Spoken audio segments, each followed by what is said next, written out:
Alors notre publication présente la base de données Woodive, qui est une base de données sur la biodiversité des arbres du bassin euro-méditerranéen. Alors le bassin méditerranéen, c'est un des 36 hotspots de biodiversité mondiaux, c'est-à-dire les régions du monde dans lesquelles on trouve la biodiversité à la fois la plus riche, la plus unique, avec de nombreuses espèces qu'on ne va pas retrouver ailleurs, et menacée par les activités humaines. Et on s'est plus particulièrement intéressé aux arbres parce que ce sont des organismes qui vont structurer la physionomie de la végétation, le fonctionnement des écosystèmes, et notamment des forêts qui rendent de nombreux services écosystémiques aux sociétés humaines. Et dans cette base de données, on a 3 types d'informations. Alors elle a déjà été publiée en 2021 dans une première version, et ça portait sur 210 espèces d'arbres qu'on va retrouver dans notre zone d'étude. Et ces 3 informations-là, ce sont d'abord les occurrences spatiales, c'est-à-dire savoir qu'une espèce est présente à un endroit donné. Ensuite, on a les traits fonctionnels. Donc les traits fonctionnels, ce sont des caractéristiques des organismes, de leur phénotype, qui vont nous renseigner sur leur stratégie écologique dans un environnement donné, leur réponse à des changements environnementaux, mais aussi l'effet qu'ils vont avoir sur le fonctionnement d'un écosystème. Donc, par exemple, pour les arbres, ça peut être la surface des feuilles, la densité du bois ou la masse des graines.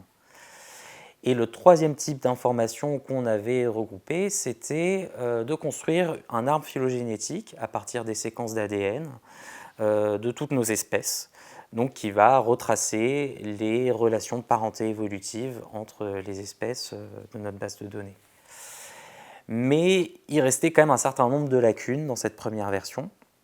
D'abord, on avait quand même un grand pays du bassin méditerranéen, l'Italie, pour lequel on n'avait pas beaucoup de données d'occurrence, c'est-à-dire qu'on ne savait pas trop quelles espèces étaient présentes à quel endroit dans ce pays.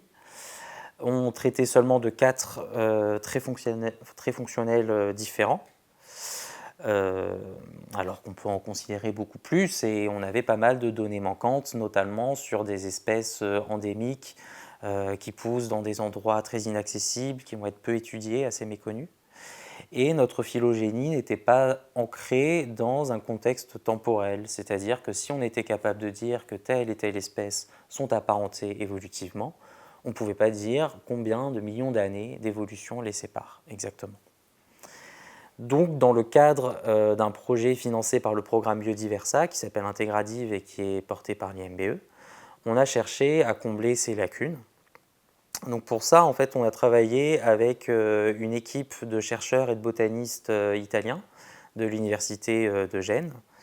Et ce qu'on a fait, c'est qu'on est allé échantillonner des carrés de 10 km par 10 km, plus de 300 carrés, sur toute la péninsule italienne, et y compris la Sicile et la Sardaigne, pour aller noter systématiquement sur le terrain quelles espèces étaient présentes.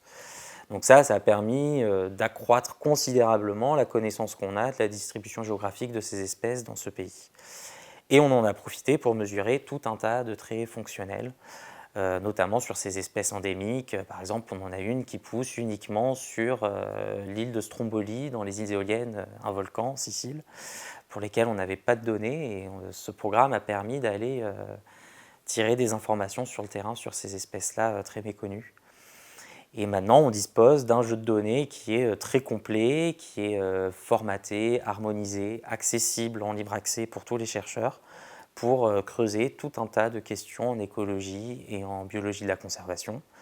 Et dans le cadre de ce projet Integradive, on s'intéresse notamment à la cartographie de ces zones qui vont concentrer beaucoup de biodiversité, en intégrant aussi les aspects évolutifs et fonctionnels, expliquer pourquoi ces endroits-là concentrent autant de biodiversité et pas d'autres, et comment ça peut nous aider à définir des stratégies de conservation efficaces pour conserver la biodiversité.